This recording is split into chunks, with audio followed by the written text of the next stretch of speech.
ताकि वो exactly fit in कर जाए आपके उस लिम्स के साथ, ठीक है।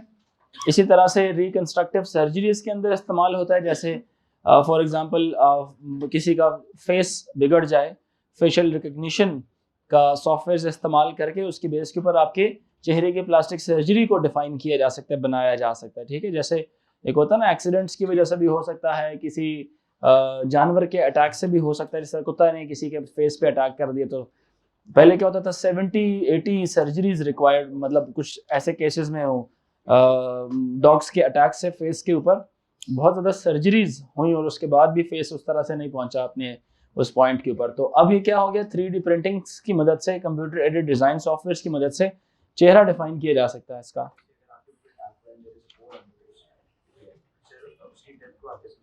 किसकी?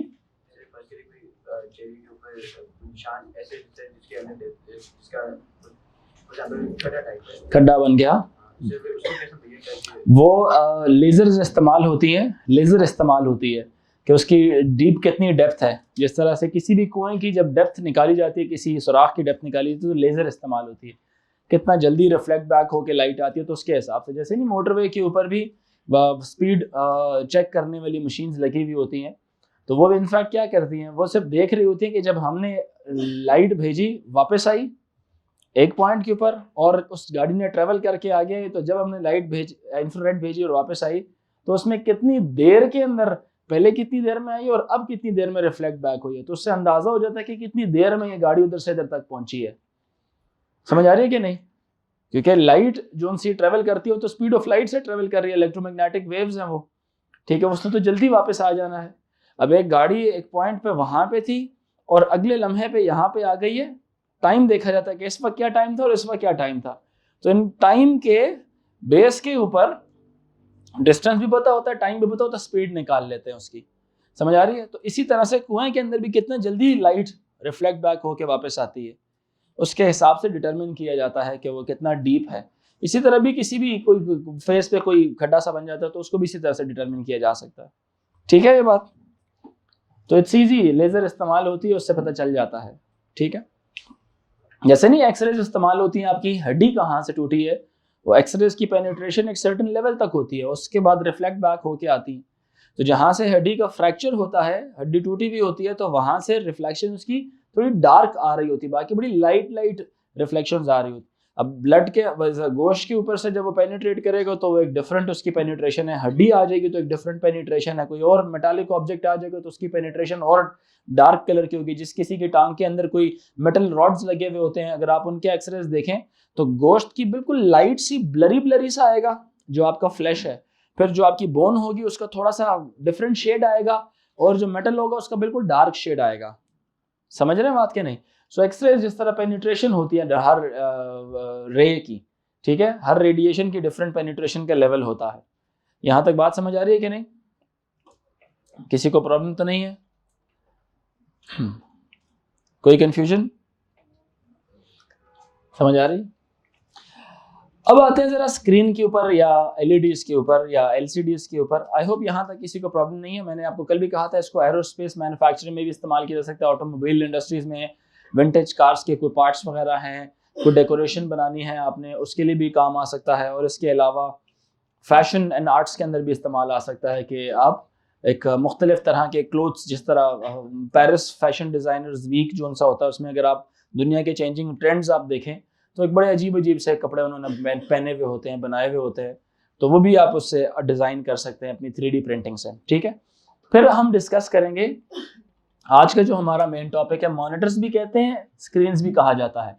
पहले हम डिस्कस करेंगे अबाउट लिक्विड क्रिस्टल डिस्प्लेस के बारे में, एलसीडी मॉनिटर्स के बारे में बात करेंगे, एलसीडी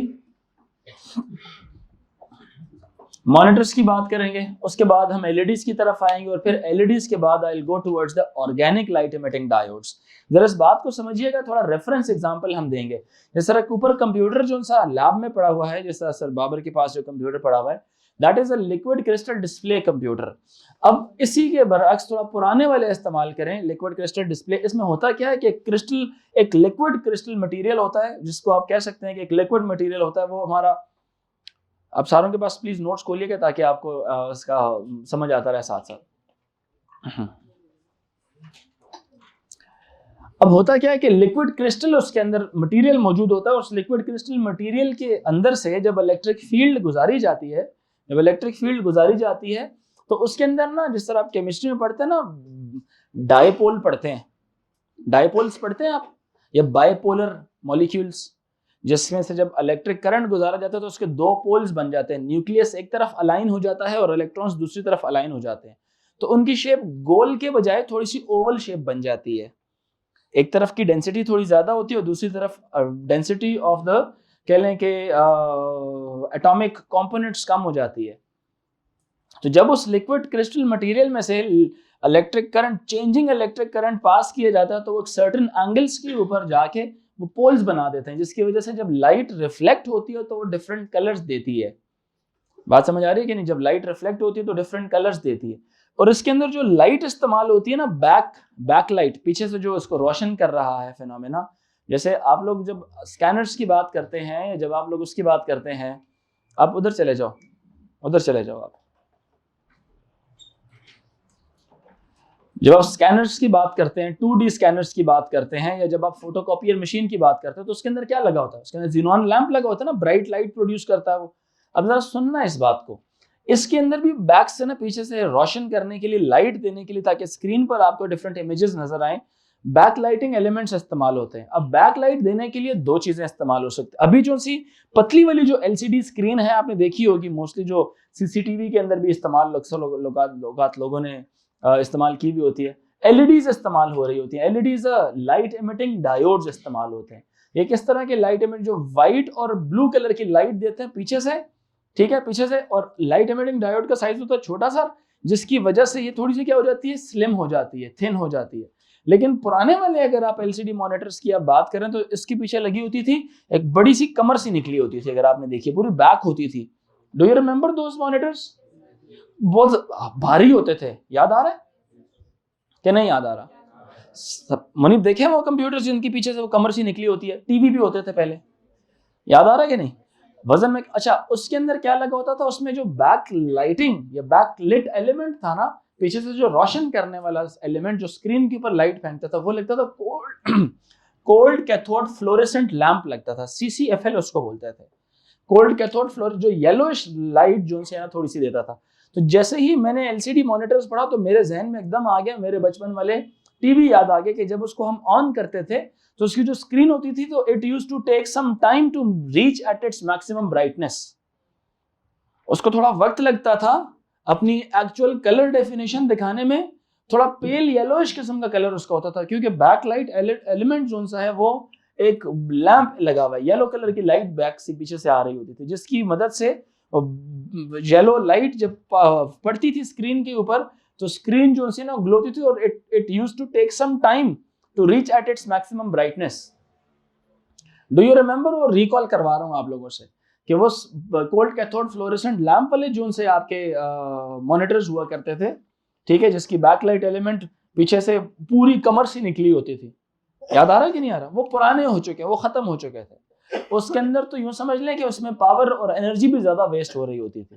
फिर उसके बाद जब उसका साइज छोटा हमने किया तो छोटे साइज में CCFL नहीं इस्तेमाल हुआ, लैंप्स नहीं इस्तेमाल हुए थे, अब उसके अंदर LEDs इस्तेमाल हुई थी, लाइट इमिटिंग डायोड्स। उनका साइज बहुत छोटा होता है, जैसे आप मेरे इस माइक के ऊपर देखते हैं येलो सी एक लाइट यहाँ पे जल रही, तो ये एक LED है, इससे भी छोटा साइज होते हैं LEDs के, लाइट इमिटिंग डायोड्स के। तो ये इस तरह के डायोड्स होते हैं, जब करंट इनमें से गुजरता है तो दे गिव ऑफ लाइट, ये लाइट इसमें से निकलती है, और बड़ी बारीक सी, बहुत स्मॉल साइज में होता है। बट आप LEDs की पूरी एक चेन नीचे लगा सकते हैं, साइज में छोटा होता है तो बैकलाइट एलिमेंट के तौर पे वो काम आ सकता है।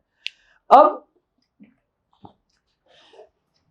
हुआ क्या था, LCD को जब हमने LED बैकलाइट एलिमेंट के तौर पे, बैकलाइट LED के तौर पे जब इसको इस्तेमाल किया था, तो उससे सिर्फ CCFL को तो रिप्लेस कर दिया था, क्योंकि पुरानी टेक्नोलॉजी हो गई थी, एनर्जी बहुत ज्यादा कंज्यूम करती थी, ठीक है। LED को अपनी मैक्सिमम ब्राइटनेस पर पहुंचने के लिए वक्त नहीं लगता था, वो जल्दी, मतलब LED require no time to warm up, it used to reach at its maximum brightness right on that time, जब आप उसको ऑन करते थे।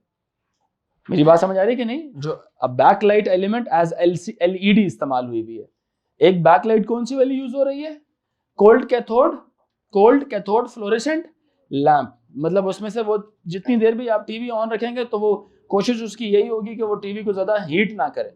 अदरवाइज तो जो बल्ब होता है, लैम्प होता है, ये तो हीट भी निकालता है ना। क्या कभी आपने जलते हुए बल्ब को उतारा, हाथ जल जाता है इंसान का, अच्छा खासा क्या होता है, गर्म होता है। लेकिन ये जो लाइट्स हैं ये गर्म नहीं है, ये क्या है, ये कोल्ड लाइट्स हैं। ये बात अंडरस्टैंड कर रहे हैं मेरी कि नहीं? येलो कलर का बल्ब कभी आप उसको चलते हुए हाथ लगाएं तो वो क्या होगा, बहुत ज्यादा गर्म होता है। ऐसा ही है ना। तो cold cathode fluorescent lamps past में लगते थे। अब एलईडीज आ गई हैं। अब क्या आ गई हैं, एलईडीज आ गई। एनर्जी सेवर क्या होता था, वो कम गर्म होता था। अब एसएमडी लगी हुई ना आपकी रूफ के ऊपर, तो ये तो बिल्कुल भी गर्म नहीं होती हैं। ठीक है, आपको याद है लैंप के बाद एनर्जी सेवर्स आए थे। एनर्जी सेवर के बाद ये एसएमडीज आई थी। ठीक है, ये चीजें आई, एलईडीज एंड देन एसएमडीज। अच्छा, एलईडी क्या करती है, they reach at there maximum brightness almost immediately. White light produce करती है एलईडी, जिसकी वजह से इमेज थोड़े शार्प बनते हैं, विविड इमेज बन रहे होते हैं, कंट्रास्ट उनका अच्छा होता है, ज्यादा ब्राइट कलर उसमें आपको दिख रहे होते हैं, क्योंकि रोशनी जो सी है ना वो ब्राइटर है। लैंप में येलोइश लाइट दे रहा होता है वो, समझ आ रहे, तो थोड़ा सा पेल येलोइश दिखाई देती है आपको एलसीडी के ऊपर अगर कोल्ड कैथोड फ्लोरेसेंट लैंप लगाया जाए। अभी भी अगर आपके पास इस तरह के मॉनिटर्स पड़े हैं, I do have one of the monitors in my home जो कोल्ड कैथोड फ्लोरेसेंट लैंप इस्तेमाल करता था पास्ट, मतलब मैंने अपने बचपन का एक वो रखा हुआ just for the sake of कुछ डेटा मेरे सीपीयू में मौजूद है और कुछ वो स्क्रीन भी पड़ी हुई है, तो कभी अगर टाइम मिले तो मैं उसको, मतलब एक दफ़ा को तकरीबन मेरे ख्याल है 2-3 साल पहले उसको मैंने ऑन किया था और वो ऑन हो गया था। तो जो स्क्रीन, लेकिन वो बहुत स्लो था बिकॉज इट वॉज पेंटियम 3। ठीक है, वो पेंटियम 3 कंप्यूटर था, तो इट वॉज वेरी स्लो। खैर, LED use brighter light that improves the color definition. Monitors using LED technology are much thinner, बहुत ज़्यादा पतले होते हैं, लाइटर इन वेट होते हैं, कंज्यूम्स लेस पावर होते हैं। ठीक है, बहुत ज़्यादा अरसे तक LED लास्ट इनडेफिनेटली, काफ़ी टाइम तक चलती है, ये ख़राब नहीं होती है। ठीक है, this makes the technology more reliable and makes a product more consistent. Reliable चीज़ें होती हैं, इससे जल्दी ख़राब नहीं होती। ठीक है, इसीलिए LEDs consume very little power, which means they produce less heat as well as they consume less energy. ये तो थी LCD की बात। अब जो दूसरी अभी की जो लेटेस्ट है ना, वो है ऑर्गेनिक लाइट इमिटिंग डायोड्स। अब ऑर्गेनिक लाइट इमिटिंग डायोड्स का साइज इससे भी थिन है और ये ग्लास से नहीं बनती, ये प्लास्टिक की शीट्स से बन रही होती है। अब ऑर्गेनिक इसको क्यों कहा गया है, बिकॉज कार्बन कंपाउंड्स इस्तेमाल होते हैं सेमीकंडक्टर्स के साथ मिक्स होके,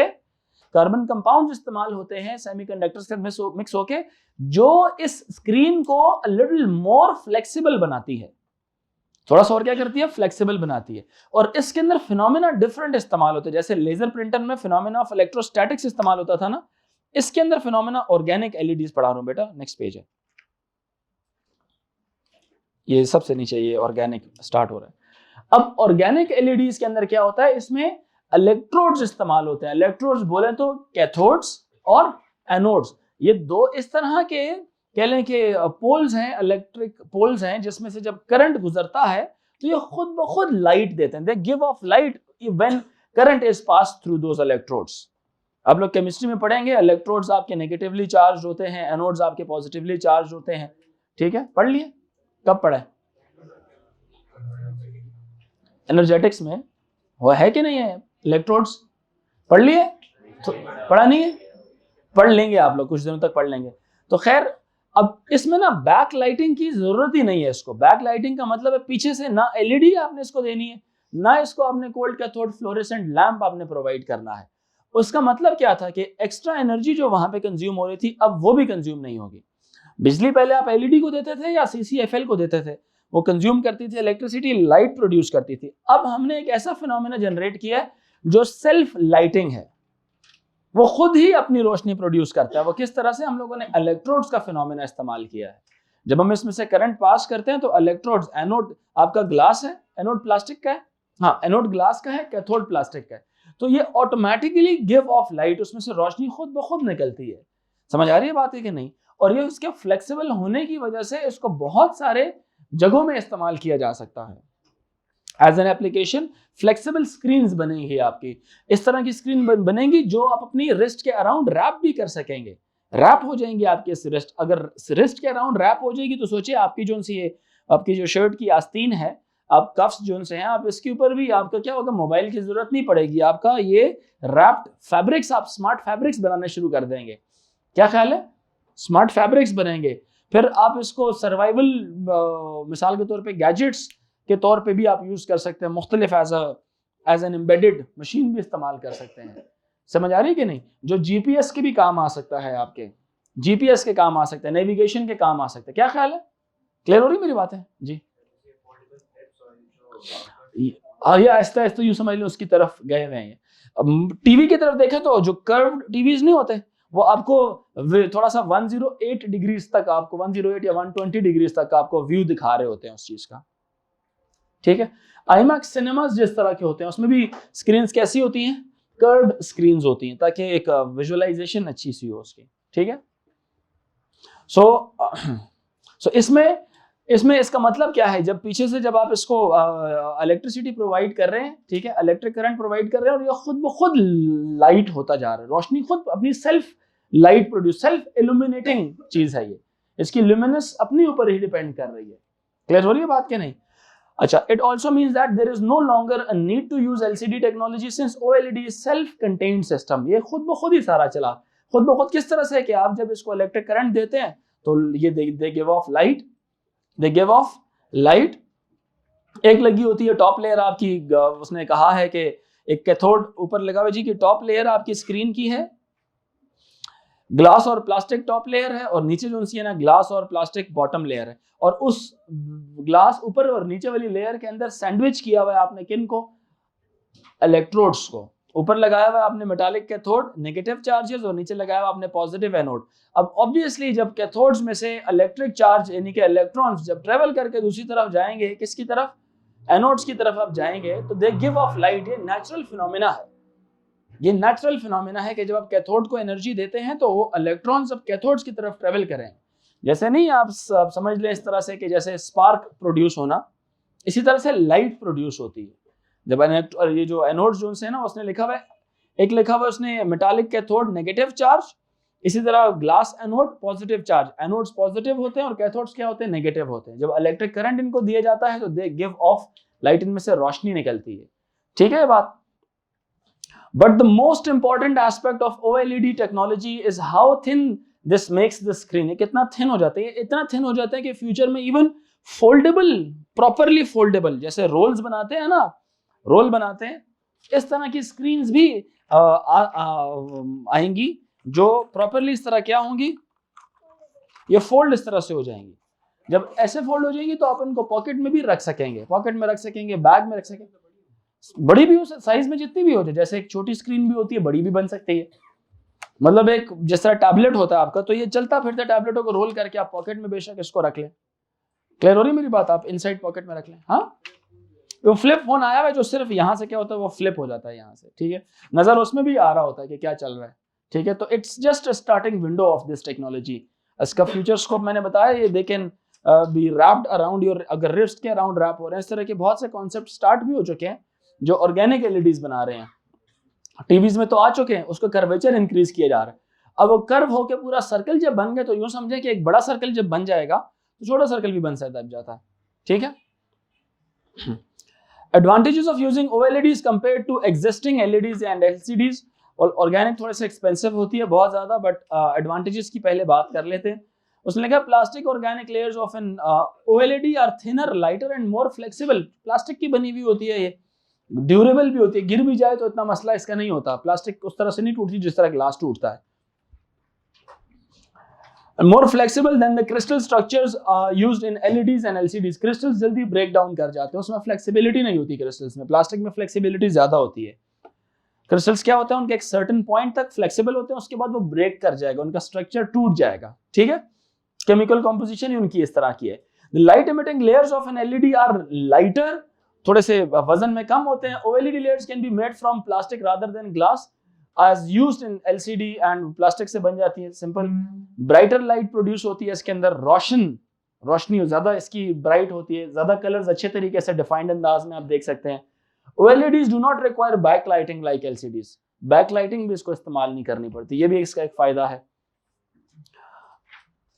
बहुत कम पावर इस्तेमाल करेंगे क्योंकि बैक लाइटिंग नहीं है। वजन में कम होगा क्योंकि बैक लाइटिंग नहीं है, क्योंकि पीछे एलसीडी नहीं लगी, एलईडी नहीं लगी हुई, क्योंकि पीछे सीसीएफएल नहीं लगा हुआ, तो वजन में भी क्या होंगे, कम होंगे। ठीक है। They can be made into large thin sheets, ज्यादा सारी थिन शीट्स की सूरत में बनाया जा सकता है। This means they could be used on large advertising boards in airports, subways etcetera. OLEDs have a very large field of view, about 170 degrees तक भी जाता है ये। 170 अभी कितना, 170 डिग्री मींस आप यहाँ पे खड़े हैं तो 180 डिग्री क्या, कौन सी वाली पॉइंट होगा, इस जगह से लेके इस जगह तक, है ना। 0 डिग्री से लेके 90 और 90 से कितना 180। तो यूं समझ ले अभी जो उनसी स्क्रीन बनी हुई वो 170 तक है। तो ये पूरा सर्कल जब मुकम्मल होगा, समझ रहे हैं कि नहीं, पूरा सर्कल जब मुकम्मल होगा देख तो नहीं सकेंगे आप, बट स्टिल आपको पता चल रहा होगा कि सामने वो है और मूवी जो बनी हुई है उसके बैक एंड के ऊपर क्या चल रहा था। समझ रहे हैं मेरी बात के नहीं। तो खैर OLEDs पे जो चीजें आप देख रहे होते हैं, या जो IMAX सिनेमाज में जो मूवीज देखी जाती हैं उनमें जो कैमरास इस्तेमाल होते हैं वो कैमरास भी बहुत डिफरेंट होते हैं। उन कैमरास का जो विजन है, वो जो उनका फोकस है 360 या मोर देन 180 डिग्रीज को कैप्चर कर रहे होते हैं। ठीक है ये बात। फिर इसके बाद यहां तक समझ आई मेरी बात। तो 3 तरह की चीजें थी, एक था LCD था, एक था LED था और एक था हमारा OLEDs था। अब LED was used as a backlighting element in LCD, और LCD में उससे भी पहले इस्तेमाल होते थे कौन से वाले, कोल्ड कैथोड फ्लोरेसेंट लैंप्स इस्तेमाल होती थी। उन स्क्रीन्स को एक और नाम भी दिया गया था, कोई बता सकता है, नहीं पता होगा, बोले, very good, CRT cathode ray tubes भी कहा जाता था उनको। CRT कैथोड रे ट्यूब्स कहा जाता था उन बड़े बड़े टीवीज को जिनकी कमर निकली होती थी, पीछे बैक से हम्प निकली होती थी। ठीक है। कोल्ड कैथोड फ्लोरेसेंट लैंप की वजह से कैथोड रे ट्यूब कहा जाता था, CRTs कहते थे उनको। ठीक है। फिर LCD आई थी, और LCD के लिए साइज उसने पतला किया, लेकिन पीछे क्या चीज इस्तेमाल होती थी, कोल्ड कैथोड फ्लोरेसेंट लैंप इस्तेमाल होता था। और लैंप के बाद LED आई। LED ने क्या किया, कलर्स थोड़े से ज्यादा ब्राइट प्रोड्यूस करना शुरू कर दिए। समझ आई, कलर्स थोड़े ज्यादा ब्राइट प्रोड्यूस करना शुरू कर दिए, पावर में मोर एफिशिएंट हो गई, एनर्जी कम कंज्यूम कर रही थी। ठीक है, बात क्लियर हो गई, एक दफा पढ़िएगा ये समझ आ जाएगी आसान से। फिर उसके बाद आता है जी लाउड स्पीकर्स। लाउड स्पीकर्स और माइक्रोफोन की डायग्राम तकरीबन एक ही तरह की है, मैं बना के दिखा देता हूं। लाउड स्पीकर में क्या होगा, इसका इनपुट क्या होता है, 1s and 0s होते हैं। लाउड स्पीकर का इनपुट क्या है, 1s and 0s। सुने, ये 1s and 0s कौन देगा इसको, कंप्यूटर देता है। कौन देता है इसको, क्योंकि कंप्यूटर में ऑडियो सेव है ना, कंप्यूटर ने इसको दी, और ये वैल्यू फिर पास होती है एक डिवाइस को। वो डिवाइस कौन सी होती है, DAC stands for digital to analog converter, जो डिजिटल वैल्यूज को किस में कन्वर्ट करता है, एनालॉग में कन्वर्ट करता है। समझ रहे हैं कि नहीं, पहले माइक्रोफोन में इस्तेमाल करते थे analog to digital convert, ADC इस्तेमाल करते थे, वो एनालॉग वैल्यूज को डिजिटल में कन्वर्ट करता था। ये क्या करता है, डिजिटल से एनालॉग में कन्वर्ट करता है। अब एनालॉग में कन्वर्ट होने के बाद यहां पे आपके पास क्या चीज इस्तेमाल, एक सिग्नल सा प्रोड्यूस होता है। क्या चीज प्रोड्यूस होता है, एक सिग्नल सा प्रोड्यूस होता है जिसका एम्पलीट्यूड क्या है, बहुत छोटा एम्पलीट्यूड है, मतलब उसकी एनर्जी क्या है, बहुत कम है। फिर इसके बाद ये इस्तेमाल होता है यहाँ पे एक अदद एम्पलीफायर। अब ये एम्पलीफायर क्या करेगा, एम्पलीफायर को वोल्टेज दी जाती है। जैसे अभी मैं बात कर रहा हूँ ना आपके साथ माइक के साथ, तो इस वक्त स्पीकर के साथ डायरेक्ट नहीं है, speaker is connected with N amplifier, ताकि वो जो 1s and 0s यहां से ट्रांसमिट हो रही है, वैसे तो कंप्यूटर में पहले से सेव होती हैं, कंप्यूटर में तो पहले से क्या होती हैं, सेव होती हैं। अब यहां पे देखें जरा, यहां पे ये जो रिसीवर है, ये मिसाल ले लें इसकी, इस रिसीवर के साथ इस वक्त मैंने लगाया हुआ है, एक लगा हुआ है पावर सोर्स, एक लगा हुआ है रिसीवर के साथ पावर सोर्स, और एक लगा हुआ है एम्पलीफायर, एक लगा हुआ है क्या, एम्पलीफायर। अब ये कर क्या रहा है, उसी कंप्यूटर की मिसाल है कि कंप्यूटर में 1s and 0s मौजूद हैं। कंप्यूटर ने उन 1s and 0s को पहले डिजिटल से एनालॉग में कन्वर्ट किया, एनालॉग में कन्वर्ट करने के बाद किसको दे दिया, किसको दे दिया, एम्पलीफायर को दे दिया। किसको दे दिया, एम्पलीफायर को। अब इस एम्पलीफायर ने क्या किया, अब एम्पलीफायर कनेक्ट हुआ हुआ है किसके साथ, 220 वोल्ट के साथ कनेक्ट हुआ हुआ है। किसके साथ, 220। ये जो रिसीवर है ये 220 के साथ नहीं कनेक्ट हुआ हुआ, क्योंकि इसके साथ लगा हुआ है एक अडॉप्टर जो कि इसको 5 वोल्ट की बैटरी दे रहा है। कितनी दे रहा है, 5 वोल्ट की। जैसे आपके मोबाइल फोन का चार्जर नहीं होता, उस तरह का एक चार्जर लगा हुआ है इस एम्पलीफायर के साथ बैक एंड के ऊपर, जो उसको पावर सप्लाई कर रहा है। लेकिन जो एम्पलीफायर है, एम्पलीफायर के साथ 220 वोल्ट्स कनेक्ट हुए हुए हैं। जो वायर लगी है एम्पलीफायर के साथ 220 वोल्ट की लगी हुई है। वो स्टैंडर्ड नहीं, मतलब जो नॉर्मली मुख्तलिफ कंट्रीज का मुख्तलिफ है, कोई 220 वोल्ट इस्तेमाल करती हैं, कोई 210 इस्तेमाल करती हैं, कोई 230 इस्तेमाल करती हैं। अप्रॉक्सीमेट 200 के ऊपर ये गैजेट्स आके काम करना शुरू करते हैं। इसीलिए जो गैजेट्स बनने होते हैं मेड इन यूएसए के लिए, वो डिफरेंट वोल्टेज अप्लाई, वो डिफरेंट वोल्टेजेस को फॉलो करते हैं। जो एशिया के रीजन, मिसाल के पाकिस्तान या चाइना के लिए बने होते हैं, उनकी वोल्टेज रेंज डिफरेंट होती है। Not every gadget that is made for USA is good for Pakistanis also, because यहाँ का जो वोल्टेज सप्लाई है वो डिफरेंट है, उनका वोल्टेज सप्लाई डिफरेंट है। तो मोस्टली ऐसे होता है वो गैजेट्स यहाँ पे काम नहीं करते या खराब हो जाते हैं। समझ रहे हैं कि नहीं? Reason because the voltage supply जो हमारी कंट्री हमारे अप्लायंसेस को देती है वो डिफरेंट है, उनकी डिफरेंट है। इसीलिए मशीन बनाई ही इस तरह से जाती है यहाँ के रीजन के लिए, रीजन पूरे के लिए, इंडिया, चाइना, माइना, आगे पीछे मिडिल ईस्ट भी शामिल होती है, वो डिफरेंट है। आप इंटरनेट पे जाके सर्च भी कीजिएगा, हम जिस फ्रीक्वेंसी पे काम करते हैं वो 50 हर्ट्ज है, वो जिस पे काम करते हैं वो गालिबन 40 है कि पता नहीं कितने, I don't know, but they do have different frequencies. ठीक है, अच्छा, फिर एम्पलीफायर लगा। उस एम्पलीफायर ने क्या किया, उस सिग्नल को थोड़ा सा क्या कर दिया, बढ़ा दिया, बड़ी वोल्टेज में कन्वर्ट कर दिया। और बड़ी वोल्टेज के बाद आगे क्या लगा हुआ है आपका, स्पीकर लगा हुआ है। अब ये जो स्पीकर लगा हुआ है, स्पीकर किस तरह से होता है? अब स्पीकर इस तरह का है कि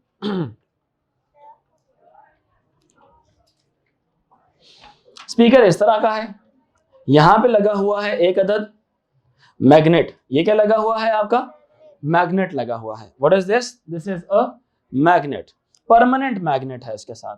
कैसा मैग्नेट है? परमानेंट मैग्नेट है। अच्छा, इस परमानेंट मैग्नेट के साथ यहाँ पे ये क्या चीज है, कॉइल है। किसकी कॉइल है? ये कॉपर की कॉइल लगी हुई है।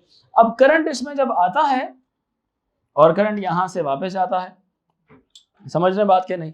परमानेंट मैग्नेट लगा हुआ है। अब changing magnet, changing electric current, changing electric current क्या करता है, उस कॉइल को, कॉइल ऑफ वायर जो यहाँ पे लगी हुई है is wrapped around the iron core, या आयरन कोर के अराउंड क्या हुई हुई है, रैप हुई हुई है। यहाँ पे लगा हुआ है एक अदद आयरन कोर।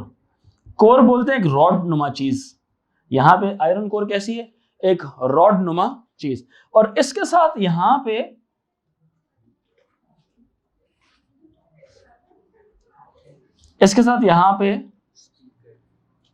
एक डायाफ्राम पेपर से अटैच्ड होता है। अब ये जो सा ये कोर है, कोर, ये कोर क्या करती है, क्या करती है, आगे पीछे वाइब्रेट करती है। कोर क्या करती है, आगे पीछे वाइब्रेट करती है। समझ आ रही है कि नहीं? उसकी वाइब्रेशन की वजह से ये, और वाइब्रेशन किसकी बेस पर होती है, ये उस करंट की बेस के ऊपर है, कभी पॉजिटिव साइकिल कभी नेगेटिव साइकिल। तो कभी ये जो कोर है वो उस तरफ जाती है, कभी उसको मैग्नेट अट्रैक्ट करता है, कभी उसको मैग्नेट रिपेल कर रहा है, क्योंकि ये क्या लगा हुआ है, यह है परमानेंट मैग्नेट लगा हुआ है। ये कौन सा लगा हुआ है, परमानेंट मैग्नेट लगा हुआ है। लेकिन जब करंट इसको दिया जा रहा है, करंट कभी पॉजिटिव साइकिल जा रहा है करंट का, कभी नेगेटिव साइकिल जा रहा है। कभी जो उनकी कोर है नॉर्थ के साथ नॉर्थ आता है तो उसको कभी रिपेल करता है, कभी नॉर्थ साउथ बन जाता है, कभी उसको अट्रैक्ट करता है। तो कोर क्या कर रही है, कोर कभी आगे जा रही है और कभी पीछे जा रही है, कभी आगे जा रही है कभी पीछे जा रही है, कभी। तो इसकी वजह से जो कोर के साथ प्लास्टिक का जो आपने वो जो फिनोमिना वो अटैच किया हुआ है, या उसकी जो फ्रंट डायाफ्राम है, या वो जो फ्रंट शील्ड है, वो वाइब्रेट करती है उसकी। अब आप कभी भी स्पीकर के पास जाके देखें, कभी स्पीकर को अपने हाथ में पकड़ के उसको ऑन करें और उसके ऊपर ना पानी स्प्रिंकल करें, तो उसके ऊपर ना एक खास पानी उछलने लग जाएगा। फिर इसका मतलब क्या है कि वो स्पीकर का जो कागज है, जो डायाफ्राम है, वो क्या कर रहा है, वाइब्रेट कर रहा है। समझ रहे मेरी बात कि नहीं? कभी आप बड़े स्पीकर के पास जाके देखें तो आपको बाकायदा वाइब्रेशन नजर सुनाई दिखाई दे रही होती है। वो ऐसा ही है कि नहीं? कॉइल नहीं वाइब्रेट करती, कॉइल तो यहां से करंट लेके जा रही है ना, कॉइल तो रैप हुई भी उस कोर के अराउंड, कोर जो है ना वो मूवमेंट करता है। ठीक है, अब सुने इसके 10 स्टेप्स पढ़ के। जी जी, कॉइल नहीं रोटेट करता, कॉइल तो स्टैटिक है। कॉइल रोटेट करेगा फिर तो अंदर तो पूरी मोशन हो जाएगी ना, कॉइल नहीं रोटेट करेगा इसमें। कॉइल रोटेट नहीं करता, सिर्फ इसमें मूवमेंट कैसी है, आगे पीछे, टू एंड फ्रो मूवमेंट है, फ्रंट एंड बैकवर्ड की मूवमेंट है। जैसे यहाँ पे the digital data is first pass through a digital to analog converter where it is changed into an electric current, then this is then passed through an amplifier this creates a current large enough to drive a loudspeaker, because loudspeaker कम voltage पे काम नहीं करता। समझ आ रही है कि नहीं? 12 वोल्ट अगर मेरा ये जो एम्पलीफायर कैसे नहीं, ये जो क्या नाम है, रिसीवर प्रोड्यूस करता है लेट्स से, तो छोटा स्पीकर काफी होगा, लेकिन वो आप तक आवाज नहीं आएगी उसकी। जो नहीं है आप लोग अपने मोबाइल फोन के साथ लगा के कानों में सुनते हैं, वो 220 वोल्ट वाला नहीं है, समझ रहे हैं कि नहीं? 220 वोल्ट में वो फट जाएगा, खराब हो जाएगा, वो स्पीकर खराब हो जाएगा। क्योंकि वो कितने पे काम करता है? वो 5 वोल्ट पे काम करता है, 4 वोल्ट पे काम करता है, जो आपके मोबाइल से निकल के आ रही है, मोबाइल से निकल के आ रही है। ये वाला स्पीकर मैं फोन के साथ लगा दूं, ये काम नहीं करेगा, क्योंकि इसको ज्यादा एनर्जी चाहिए। क्लियर हो रही है? इसको ड्राइविंग फोर्स क्या चाहिए? बिगर वैल्यू ऑफ दोज वोल्टेजेस चाहिए, इसलिए इसको एम्पलीफाई करके सिग्नल दिया जाता है। क्लियर हो रही है मेरी बात? इसीलिए जो वायर्स भी जो इसके साथ अटैच होती है, वो वायर्स भी आम नहीं होती, हैवी वायर्स में होती है। और मामा सर आप 2 मिनट के लिए बाहर खड़े होइएगा, बस बच्चे आएंगे बायोलॉजी वाले, उनको बताना फिर। This electric current is then fed to a loudspeaker where it is converted into sound. यहां पे लिखा हुआ है पूरा process, when an electric current flows through the coil of the wire that is wrapped around an iron core, the iron core becomes a temporary electromagnet. Why does the word, what is the meaning of that word electromagnet? Temporary. ये जो electromagnet है, electricity pass होने की वजह से इसका magnet बन जाना, इसका मैग्नेट बन जाना परमानेंट नहीं होगा, टेम्परेरी होगा, क्योंकि आर्जी है ये। जब इलेक्ट्रिक करंट मिल रहा है तो ये मैग्नेटाइज हो जाएगा, जब इलेक्ट्रिक करंट नहीं मिल रहा तो डीमैग्नेटाइज हो जाएगा। समझ रहे बात की नहीं? तो क्या हो जाएगा? डीमैग्नेटाइज हो जाएगा। दैट इज व्हाई एक टेम्परेरी इलेक्ट्रोमैग्नेट बनेगा। Permanent magnet is also positioned over very close to this electromagnet, वो बड़ा ही करीब इसके पास बनाया गया है। As the electric current through the coil of the wire varies, जैसे ही इलेक्ट्रिक करंट वेरी करेगा। अब इलेक्ट्रिक करंट कैसे वेरी करेगा? It is based upon those pulses of the audio, it depends on the pulses of the audio। अब कभी audio की pulse ऊपर जा रही है, कभी नीचे आ रही है, कभी वोल्टेज बढ़ रही होगी उसकी, कभी वोल्टेज कम हो रही होगी। As the electric current through the coil of the wire varies, the induced magnetic field in the iron core also varies। अब इलेक्ट्रिक फील्ड जो इंड्यूस हो रही है अराउंड द कॉइल, वो भी क्या होगी? तब्दील होगी, क्योंकि इलेक्ट्रिक करंट किसके साथ एसोसिएट कर रहा है? इस एम्पलीफाइड वैल्यू के साथ एसोसिएट कर रहा है। जितनी यहां से वैल्यू ज्यादा होगी, उतनी ज्यादा स्पीकर को भी आगे मिलेगी। तो जो कॉइल होगी वो कम मैग्नेटाइज करेगी या ज्यादा मैग्नेटाइज करेगी, या तो कोर ज्यादा एनर्जी के साथ अट्रैक्ट होगा या बिल्कुल भी अट्रैक्ट नहीं होगा, तो उसकी मूवमेंट इस तरह से प्रोड्यूस होनी है। This cause the iron core to be attracted towards the electromagnet, and as the current varies this will cause the iron core to vibrate. उसकी तरफ अट्रैक्ट होगा, जैसे करंट तब्दील होगा वो उसकी वाइब्रेशन का सबब बनेगी। Since the iron core is attached to a cone, cone क्या है? ये वो उसने बताया है कि made up of paper और thin synthetic material। synthetic material एक प्लास्टिक नुमा भी हो सकता है। अक्सर का जब आपके कानों वाले वो जो हेडफोन्स खराब होते हैं, तो आप अक्सर उसको खोलते हैं तो नीचे से आपको ना ट्रांसपेरेंट सी वो चीज नजर, कभी उसको खोल के देखिए नीचे कॉइल होगी, बिल्कुल कह ले बहुत ही नफासत के साथ वो कॉइल उन्होंने रैप की हुई, और इंतहाई पतली वायर होती है उसकी। समझ रहे मेरी बात के नहीं? This causes the iron core to vibrate, produces sound waves. समझ आ रही है? सो स्पीकर तो आसान था। यहां तक कोई सवाल है तो पूछें, बाकी इंशाल्लाह नेक्स्ट क्लास में। प्री ओ लेवल्स वाले पहले गर्ल्स आप लोग चली जाएं।